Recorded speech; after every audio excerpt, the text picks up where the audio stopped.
Stalker Anomaly is a sandbox-style full conversion mod for 2009's Stalker Call of Pripyat. It takes the maps from all three Stalker games and stitches them together into a single playable world map, although separated by loading screens. It makes wholesale changes to the economy and crafting systems, and adds a more hardcore survival experience, new main storylines and side quests, and a huge number of customization options. Stalker Anomaly is provided as a complete repack for free. You don't need the original Call of Pripyat to play it. I'm reviewing Stalker Anomaly as an outsider, someone who's put around 140 hours into Stalker Call of Pripyat and this mod combined. I'm not a hardcore Stalker fan from way back. In fact, I completely missed these games when they first came out, starting with 2007's Stalker Shadow of Chernobyl. I want to disclose that up front because true fans of the series spend hundreds or even thousands of hours with these games and understand them and enjoy them in ways that it's very difficult or impossible for outsiders coming into the franchise to do. I think an outsider's perspective has value though, particularly if you're someone who's never experienced the Stalker franchise but are curious. All that said, I submit to you my review of Stalker Anomaly.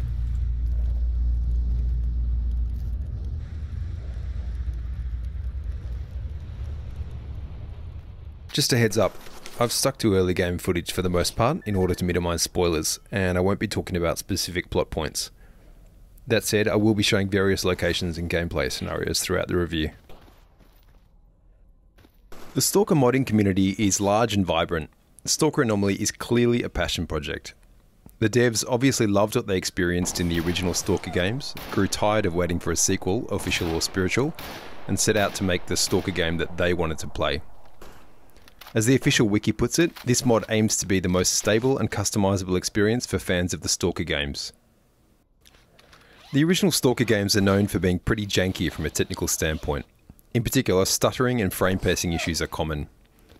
Stalker Anomaly improves on the technical aspects of the original engine in a number of ways, and it's immediately a smoother, more stable experience than any of the original unmodded games. At the end of the day though, it's unlikely that you're going to get this running at a stable 60 FPS or higher, regardless of your build. One change that seems to work wonders though for a number of people with diverse builds is to lower the grass height, density and render distance.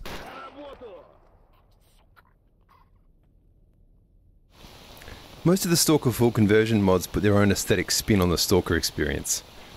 That said, stylistically, Stalker Anomaly in stock form sticks pretty close to the original Call of Pripyat. Visually, it sometimes reminds me of a Source Engine game, Half-Life or Left 4 Dead. Neat, sharp lines and nicely detailed texture work for the time. But also less than convincing ambient occlusion, leading to objects and character models that kind of don't appear to be grounded in the world. On the other hand, the lighting is a step up over the original games, with crepuscular god rays in particular lending a convincing sense of being there and producing some lovely sunsets. All in all, for me, this aspect of the game is very successful for what it is. Stalker Anomaly preserves the essential art direction of the original Stalker series, while filing away some of the rougher edges to leave you with a presentation that's partly nostalgic, but also quite cohesive visually. But it's hard to shake the feeling that there's kind of a weird emptiness to this place. Part of this comes down to the game's economy, I think. Loot is quite rare, and it's not unusual to clear an entire floor or even building without finding anything. But there's an absence of people too, and perhaps on the default settings, even mutants are too few and far between. You feel it perhaps more than you did in Call of Pripyat. While the world of Stalker was always sparsely populated, in Call of Pripyat the narrative kind of ties your experiences of different places together. In Stalker Anomaly, on the other hand, perhaps the sandbox design aspirations are at odds with that sort of narrative structure. I get that, and I respect that Stalker Anomaly leans into the scavenging, survival and looting aspects. But I think there's a fine line between an eerily deserted post-apocalyptic hellscape and just a bunch of empty buildings. Visually, the imposing 1970s Soviet architecture promises a certain kind of experience, but I lost track of the number of times I came through such places with a few rounds of old ammunition, a pair of boots, and memories of empty, quiet rooms. This is compounded by a sense that most of the NPC questlines that are off the beaten path of the main story amount to various flavours of fetch quests. So while you might be tempted to strike out on your own, at least in the early game, you'll probably have a better time if you just stick to the core narrative experience. I felt like surprisingly unfettered exploration aspect of the mod ended up being one of its weakest parts. But wow, those environments, they really do drip with atmosphere. It's easy to forget, but at the time the original Call of Pripyat debuted, this was a pretty unique experience. It's hard to overstate just how much of an influence these places designed by a GSC game world have had on gaming in the intervening years. Everything from DayZ to PUBG to Escape from Tarkov to, of course, the Metro series owes these games, this game world, a debt of inspiration. And these locations absolutely continue to stand shoulder to shoulder with any of the best, appearing in much newer games with bigger budgets. And Stalker Anomaly brings all of those locations together into one playable map. It's a lot. It's a real achievement on the part of both the original devs and the modding community. It's worth stating unequivocally, the game world alone is worth the price of admission, and in many ways I think it's the world that keeps drawing in new generations of gamers year after year. Just a quick note on sound design. A lot of the environmental sound work for this mod is great. It does a superb job of creating atmosphere. There is one exception though, and that's the fake ambient mutant sounds, which instead of providing useful information to the player, confuse them. Soon after I started playing, I discovered the Soundscape Overhaul mod, which addresses, amongst other things, exactly this issue. I'd recommend that you install that one.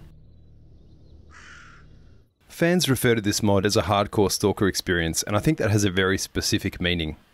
It's referring to the economy, and especially the crafting systems.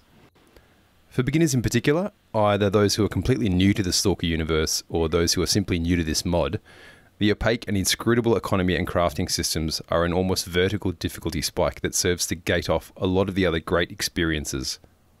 I completely understand why it was done this way. The Stalker Anomaly is supposed to be an experience for Stalker enthusiasts that have already demolished the original games, but it's just something you need to be aware of before deciding whether this is for you. For new players, putting the time in to understand the game's economy and crafting systems as early as possible will be key to your enjoyment. In particular, get a good grasp on what essential items, especially tools, you need to carry around with you at all times. After you settle on a decent early game weapon and armor loadout, you need to get into the habit of breaking down loot for its parts, rather than carrying around whole pieces of equipment. In principle, you won't be able to sell looted guns and armor given their abysmal condition, so farming and selling loot isn't an efficient way to make bank early on. And unlike the original games, looting artifacts will remain impractical for much of the early game. You'll also need to get across the stash system, as weight limits are quite low and you'll find it tough to get organised otherwise. Once you realise you need multiple stashes, you're likely to be inclined to keep them all together in one convenient location that also includes traders, engineers, etc. So try to settle on an early game base for that purpose. As a free Stalker, Rostock is a good choice. Once you've got those essentials down, you can make a start on learning about crafting and repairing. Just be prepared for lots of experimentation and a learning curve that remains steep for quite a while yet. In my view, and I don't seem to be alone in this, the crafting and repairing systems probably step over the realism line and into the realm of a little bit annoying. Some may really love these systems, and don't let me prejudge them for you, but for me this is probably the least successful part of the mod. I continue to bounce off it and favour just paying mechanics exorbitant prices to both upgrade and maintain my gear. At least we have that option, just be prepared to pay for it. When it comes to enemy AI, I respect what's been achieved here enormously. Call of Pripyat is an older game, and a game that remains, even many years on, fundamentally buggy. The team of modders that built Stalker Anomaly no doubt have limited resources, and the mod is released for nothing. Stalker Anomaly really hits its stride when you're moving through its magnificent broken environments, engaging with the hostile mutants and humans that live there. Those are the experiences that create the big moments of surprise, fear, excitement, and crushing disappointment. On account of the fantastic world building and mutant designs, they're often extremely telegenic experiences too, and they're the ones that you frequently see all over YouTube. But scratch the surface and it doesn't take much to reveal some fundamentally broken AI that will do its best to undermine your enjoyment. When some of your core gameplay loops turn so heavily on the quality of your AI, any cracks are going to be visible pretty quickly. You can see the greatness there just out of reach, but you can also see that the issues are too fundamental to overcome and manifest as very obvious shortcomings in the core gameplay loops. And, unlike some other frustrating aspects of the game, it's not something you can solve with a few tweaks to the extensive configuration options. I'd say this is a game of two halves, detection and combat. Once you get into combat, the AI is reasonably convincing, but everything prior to that is problematic. The three original games actually took slightly varying approaches to stealth, and for Call of Pripyat, on which Anomaly is based, it's some point of contention whether there's any actual working stealth system at all. In the beginning, you may feel as though there's no legibility at all as to the way stealth works. I know I did. as best as I can tell, Anomaly carries Pripyat's baggage.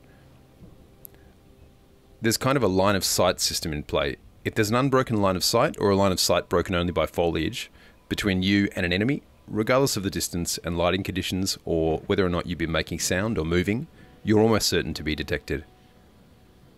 Combined with the ability of human enemies to apparently see and shoot straight through foliage, this makes an outdoor stealth approach all but impossible. Or at least, you might occasionally do it by sheer luck, but you won't be able to do it through sheer skill. This is not Dishonored in the Soviet Ukraine.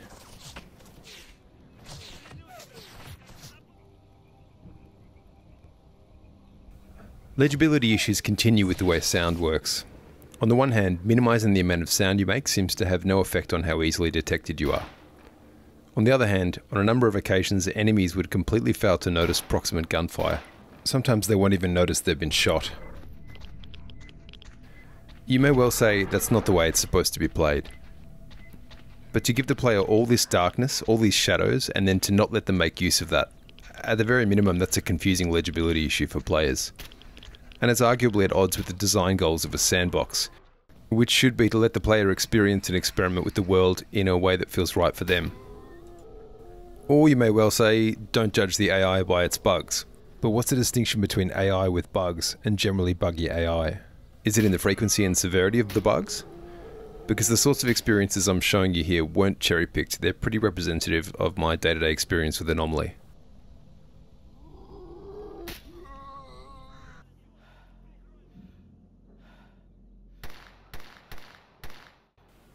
Once you're into an actual fight, AI performance picks up. Enemies will usually, but not always, move quickly to cover, and they're unlikely to poke their head out from the same location twice. They're excellent shots, especially if you enable the hardcore aim option, which I recommend, and seem to have a pretty good sense for when they've got you pinned down. They're also capable of flanking. When everything goes right, combat is exhilarating and convincing.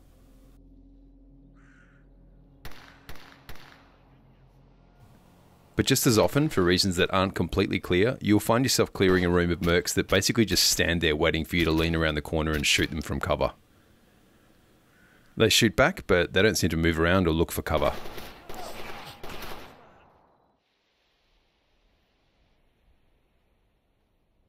AI issues are also compounded with occasionally dodgy hitboxes. Sometimes your shots won't penetrate an invisible object directly in front of your gun. Other times an enemy will be invulnerable while concealed behind something similar. When you think of jank, perhaps you think of the visual stuff. Models clipping, textures popping in, that kind of thing. But in the Stalker series it runs deeper. Depending on your luck, you might have an amazing experience one moment and a downright confusing one the next. The problem this creates is one of unfairness. If you work your ass off to quietly infiltrate an enemy base, only to be killed by a sniper from across the map who shoots you through a tree, you're going to feel that's an unfair outcome. Stalker doesn't just stray into this territory occasionally, it lives there. You have to make your peace with that if you want to enjoy the other things the game has to offer. This also complicates the way you approach the difficulty settings. Ramping up difficulty to raise the challenge simply shrinks the margin of error, further emphasizing the problem. Being able to reload around this sort of thing is helpful, but playing on permadeath is a recipe for disappointment. Imagine getting 10 or 20 hours into a playthrough and then losing it all in circumstances you know to be unfair. That's going to strongly influence how you feel about the game. That's a real shame because there's a reasonable argument that permadeath is absolutely the right way to play a sandbox like this. It's a mode I was very interested in until I came to grips with the game's shortcomings. For all its faults though, there's definitely something compelling in the moment-to-moment gameplay of exploring, sneaking, fighting and looting your way about the zone, no doubt about it. Yes, that sense of immersion is frequently undermined by the limitations of the gameplay systems, most notably the AI.